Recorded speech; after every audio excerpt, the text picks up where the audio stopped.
error code is another DLL error that plagues the smooth working of Windows. Luckily, there are a few hosts of methods that you can try to fix the debilitating error.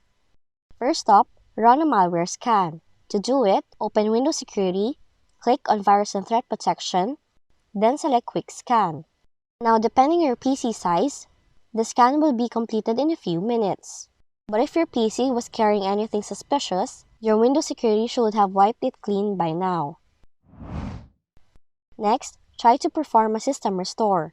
Just search for Create a System Restore Point, select it, choose System Restore, click Next, and then pick a restore point to restore your system. Then, click on Scan for affected programs to verify the changes that will take place. Then select Close, choose Next, and finally, click on Finish. And lastly, perform an SFC scan.